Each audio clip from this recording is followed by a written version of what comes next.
Welcome back. This is MindFit. My name is Robert Aceves, and I'm here with Neil Babins. How you doing, Neil? I'm doing great. How are you? I'm doing very, very good. I'm happy to be here once again. The responses we've been getting are amazing.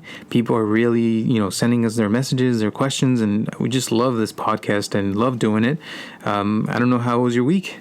My week was really great. I had a nice weekend. I went away for the weekend and been very busy with work, extremely busy with my practice and building things up there. And yeah, it was really awesome. And I love the fact that the cooler weather is finally here. Nice. Yeah. It's awesome. Yeah. Well, today we're going to talk about thinking and how, part of my background, I've studied psychology and social behavior. But before that, I kind of got what you would consider a doctorate in Buddhism and Zen Buddhism. And I went to a monastery in Japan and I meditated there for a while. And one of the things that I got from the Japanese culture that I loved is that they consider thinking poison. And we're going to talk about that today and what that means. And I know you talked about ruminating in the past and how you have this great metaphor. I don't know if you want to share it with us right now. Sure. Actually, I didn't make up this metaphor, but it's something I've heard quite frequently in my practice and in my occupation. Basically, when somebody's ruminating or overthinking, that's what increases the emotional charge of a certain situation. So that, here's the metaphor. Imagine a campfire, and hot coals are constant. Imagine they don't burn out. The hot coals are your core emotions, or basic human emotions. Kindling is the event or situation that happens to us. So kindling gets thrown onto the hot coals and a fire starts. Rumination, thinking or overthinking about the situation, about what it all means, is the oxygen for the fire. So that, the hot coals are there, the emotions are there, they're always there. That's a template. Kindling gets thrown in the fire, something happens, and we start to ruminate or overthink the situation. We're adding oxygen to the fire so the fire continues to grow. Without oxygen, without rumination, the fire dies. It can't live without oxygen, not for very long. So it burns out and we're back to nothing but hot coals. So emotions and emotional life is very much like that. If we just allow emotions to come and happen, and we don't add any oxygen to them, they normally don't last longer than 90 seconds to up to 6 minutes maximum. They come and they go. They fleet like the ocean. And there's a great TED Talk you can listen to by Joan Rosenberg, psychologist Joan Rosenberg. She's on YouTube. It's a 15-minute TED Talk. She talks exactly about this, how if we just let feelings be without ruminating and belaboring them, even unpleasant feelings, they come and they go really quickly. So I like to add one thing to the campfire. So you've got the coals, the kindling, which is the event or situation, and then I say that whatever our automatic reactions or automatic thoughts are or beliefs about the situation is the firewood. So our typical pattern of behaving or reacting to a certain situation is the firewood. How much firewood? How big is it? How easy is it to light? The nature of it. And then how we ruminate on the situation is the oxygen. So if you have kindling, firewood, and oxygen, you could burn marshmallows all night. Which is not a bad thing, but in this particular situation, it can get very distressful. So, yeah. Yeah.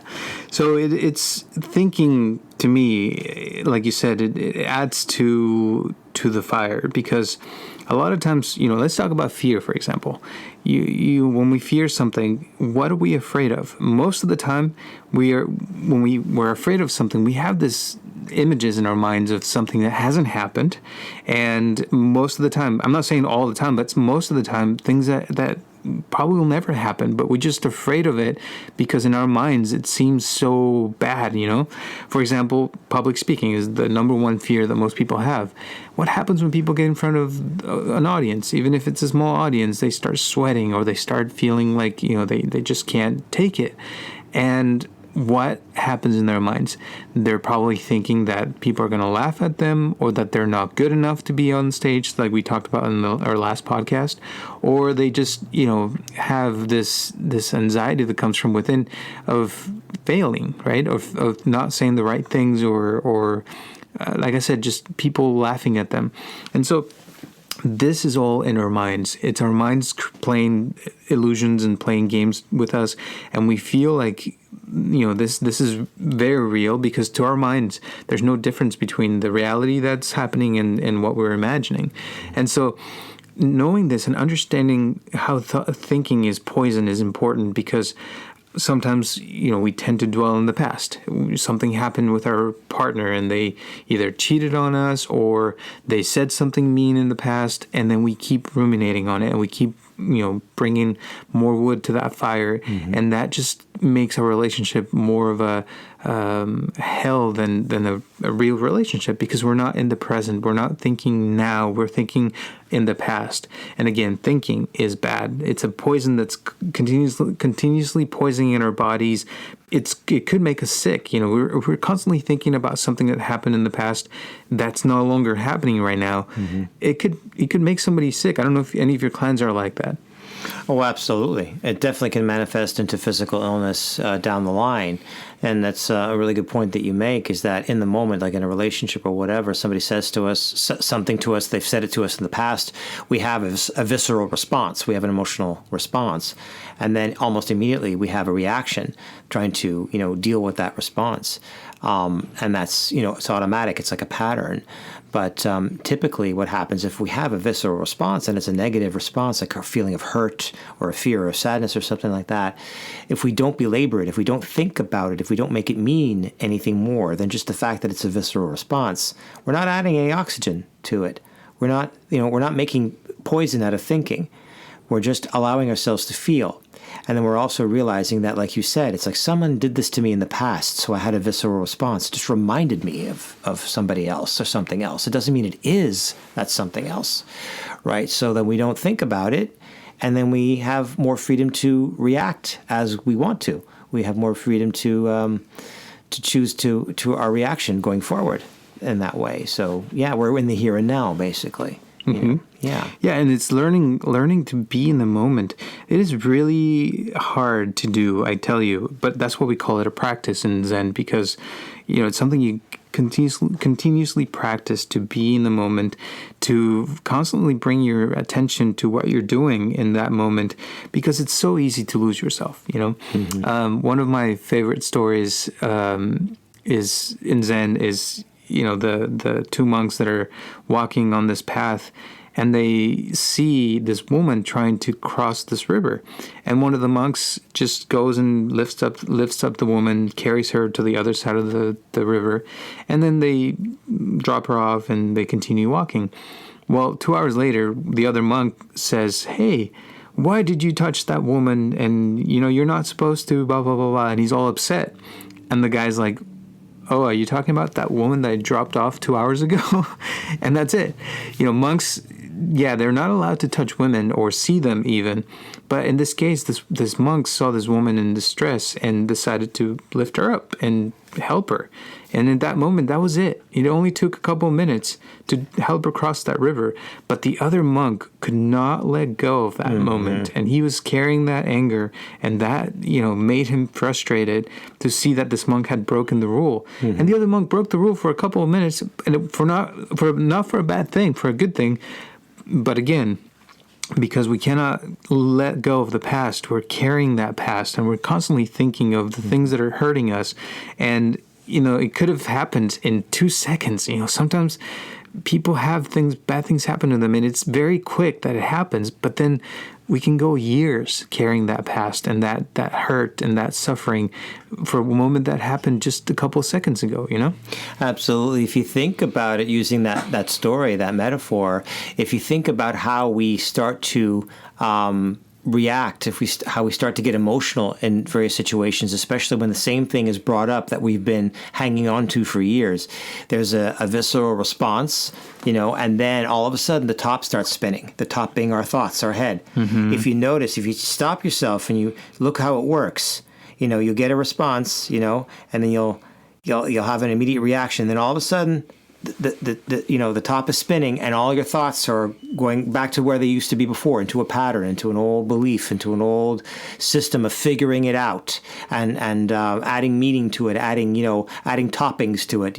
This is like a sundae that never ends. You keep adding toppings, and it just spins back into the same pattern. And if you stop the top, then all you're going to be left with is what you feel. And the feeling will go away. But if you keep spinning the top, it won't. And it just gets bigger and bigger and bigger, and it becomes something very automatic. Right. And it's also something that, a lot of times we cannot control. Like you said, it's automatic because it's our minds that are, they have to be busy, and our minds tend to want to be busy, thinking. But the idea of practicing meditation and Zen is to slow our minds down, to get to a point where we have more control over our thoughts and eventually our emotions and all the other things that come from that, as our actions, for example. But the idea is to really get to a point where we can be at peace, have peace of mind and peace inside and feel happy in the moment. And so we can enjoy eating, for example, or taking a shower or going for a walk, simple things in life that are really important. But a lot of times when we're constantly thinking of the past, it's impossible because, again, we're poisoning ourselves, with that past thinking. Like, I'll give you an example. I know this woman. I was giving a talk years ago at this place, and she was telling me her story, and she was married for 20 years. Her husband was amazing. Everything was great until 20 years after the marriage, the man had an affair. And apparently the affair only lasted one time, but she could not forgive him. And I was asking her questions like, so tell me, during those 20 years that you were married, was he a bad person? And she was like, no, he was an amazing man. Did he ever, have affairs during those 20 years? And she's like, no, never did. Never once. Did he ever treat you badly? And she's like, no, never. He was an amazing man. And we traveled the world and we did this and we had money and we had businesses, blah, blah, blah, blah. And I said, okay, so because he had an affair one time with one person that probably lasted, I don't know, an hour, 2 hours at the most. I don't know how long her husband can last. But anyway, she could not forgive that. And I said, did your husband want to leave you after this? And she's like, no, he wanted to continue to be with me, but I just couldn't stand the thought of him being with somebody else. I said, okay, I get that. But again, it only happened for one time, and it was only briefly. And he was honest with her about it, but she couldn't let go of that, And so she was distraught, and she was completely unhappy, again, because she left a 20-year relationship over one thing that happened. Now, I understand some people have an issue with this, and it is not an easy thing to let go of. Mm-hmm. But at the same time, if you look at it objectively, you can see that the action that he did, yes, it was a mistake. Kind of like that monk that carried that woman. He probably shouldn't have done it, but he did it. Now, can we move on, and can we just forgive that person and really understand that they didn't mean to do it, or they did it because they were weak that moment? I don't know what happened specifically with this man, but I don't know if I'm making any sense what I'm trying to say. You absolutely are. I think that what happens is that our thinking feels more safe and more comfortable than our feeling. Mm-hmm. So we go to the cognitive place, we go to the spinning top, to try to work out a situation after it happens, after a monk carries a woman over a river, or after somebody has an affair for 1 hour 40 years ago. We feel more comfortable with the thought process around it, with the spinning top, than we do with the actual core feeling. A lot of people might say, no, I don't feel more comfortable with my thoughts. My thoughts are terrible. I'm like, yeah, but it's easier for you to go there. You'll go there faster than you'll go to just being with the hurt. I'm not saying you're not going to feel a ping every time you think about your spouse having been with somebody else, but you'll feel a ping for 30 seconds, and then you'll move on. But if you think about it, that becomes the poison. That becomes the very thing that you have to hold on to for 5 years, 10 years, 15 years, 20 years, or 20 sessions. If you come to the, what I mean?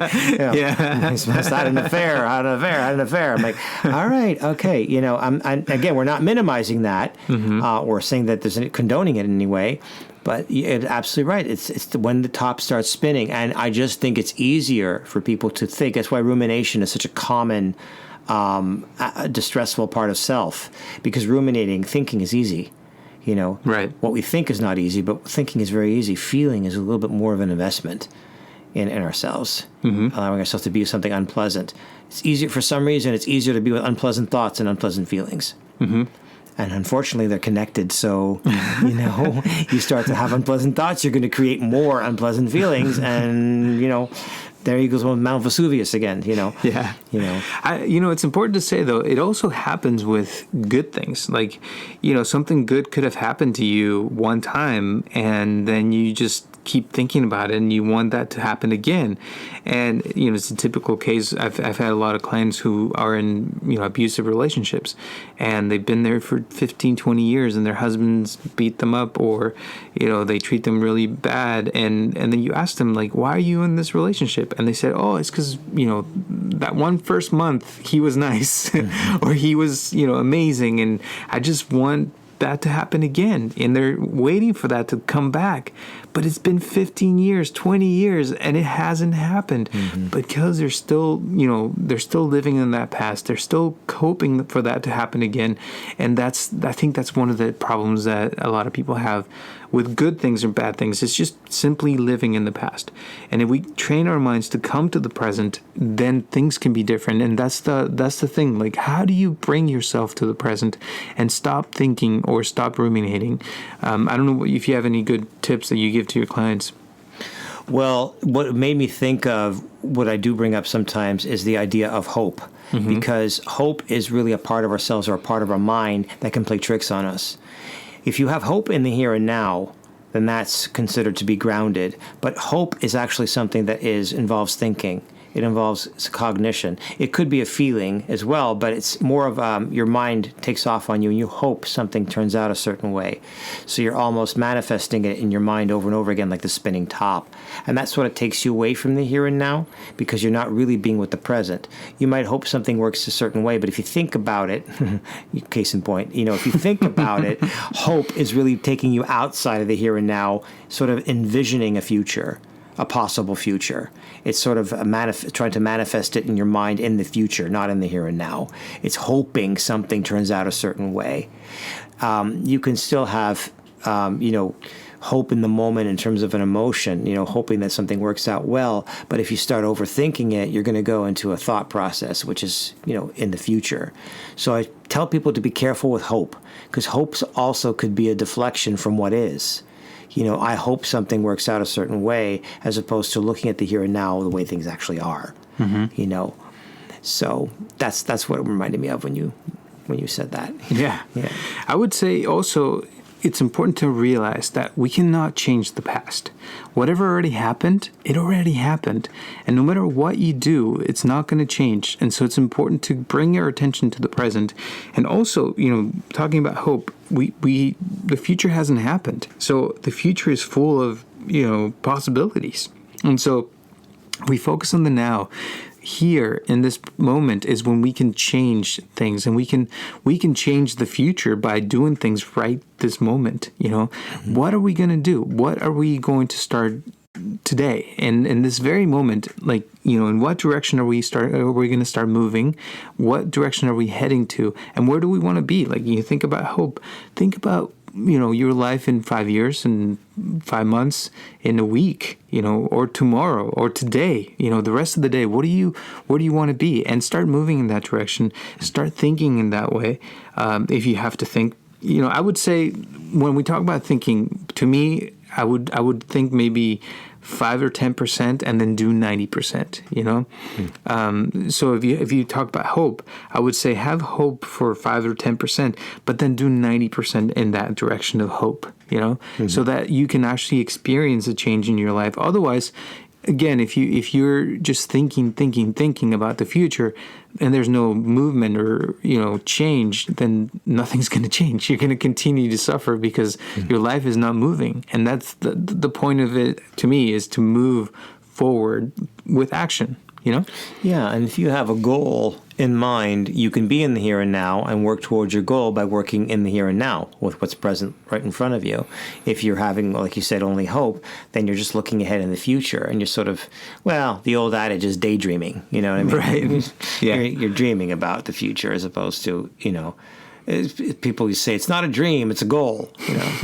You could still have a dream, that's fine, but if you spend too long in that dream, you're not in the here and now. You're in the future. So be in the here and now, and you can have a goal, and that's fine. And you dream about something, that's fine, but as long as it's not leading the thought process. It could be there, but don't let it lead. You want the here and now to lead. So what's your goal? What's today's goal? And it's good to dream when it comes with action. When you dream of something and then you're actually doing it, it's an amazing feeling because you're creating, right? At that moment, it becomes a creation that comes with action. So even as simple as, if you have a million things in your mind that you want to accomplish today, if you write them down, just putting them down on paper, that already is doing something. And once you see them on paper and you can, write your ideas clearly and understandable, that already gives you something to work with. Yeah. The next step is to actually start doing something in that direction, whatever that may be. You can cut it into small pieces and start moving in that direction.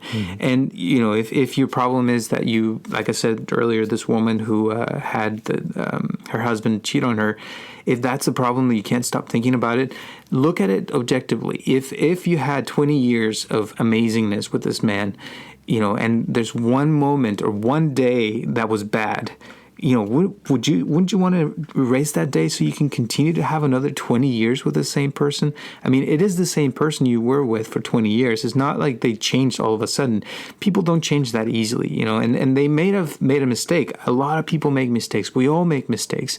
But understanding, that part of it, that, somehow, the best example I can give you on this is if you have a white wall in front of you and there's a stain on it, our attention is going to go to that one stain. Even though the whole wall may be clean, it's something that we have as humans where we tend to go towards the negatives. And we see, a wall full of bricks and they're all perfectly fine, but then there's one broken one. We're going to look at the broken one. Exactly.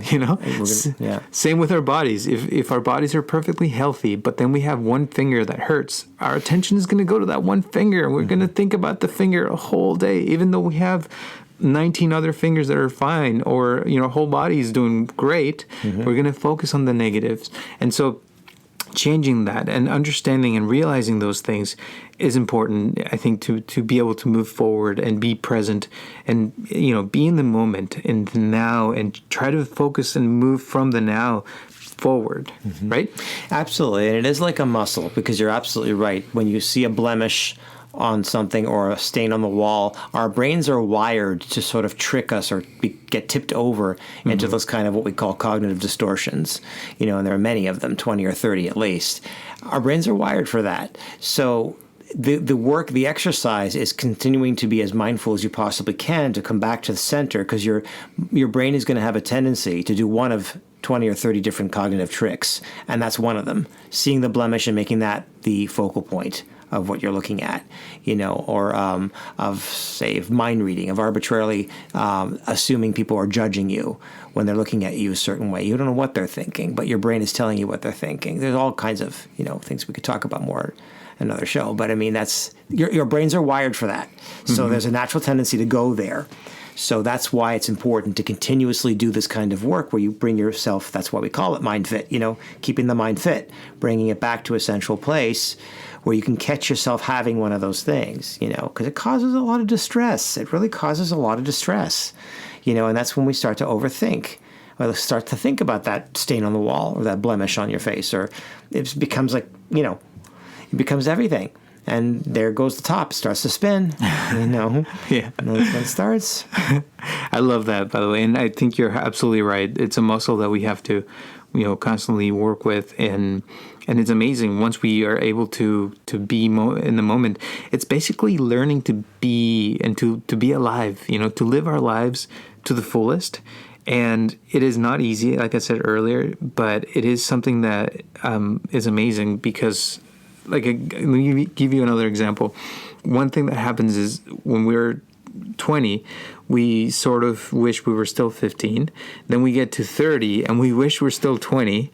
And then we get to 40 and we wish we were 30. And it's almost like we're never really our age, because we get attached to the past. We get attached to the things that were so great and how, we had our parents or, all this friends at the university or the people at our old job. And it was so amazing. And we tend to live in that past, and then we forget to create something beautiful in the present. Yeah. And so the idea is to bring ourselves to the present so we can continuously create a positive, beautiful present, wherever we are. It doesn't really matter where you're at as long as you're there. I've heard so many people, elderly people who are like in the last stages of their life, say when they're asked by younger people, what would you do differently? And if you can go back in time, and they almost all of them say, I would just enjoy it more. Mm-hmm. I would just enjoy the moment more. Exactly. Yeah. Yeah, and that's a beautiful thought. All right, we're going to end it there. Any last thoughts, Neil? Just enjoy it more. Be in the moment. Start the exercise now, and when you catch the top spinning, you could put your finger on it. Wear a glove because it might hurt. There's a lot of thinking going on over there. Yeah. Love that. Thinking is good, not overthinking. Exactly. Yeah, right. Good. So don't forget, thinking is poison. I always think that when something, is bothering me, I'm like, oh, gosh, I'm poisoning myself. Stop it. Yeah. So keep that in mind. And thank you so much for listening. Thank you so much for all the people that are sending us their questions, their comments, and also those who are supporting us. Thank you. Thank you. Thank you. And for listening as well. Wherever you're at, we have people now listening to us in different countries now. So that's amazing. Thank you. Also, don't forget to share this with your friends and your family. Hopefully, you find something useful in this podcast. And our goal is to help you to have a mind that is more fit. So thank you so much for your time. Thanks, Neil. Thank you. We'll see you next Tuesday at 6 p.m.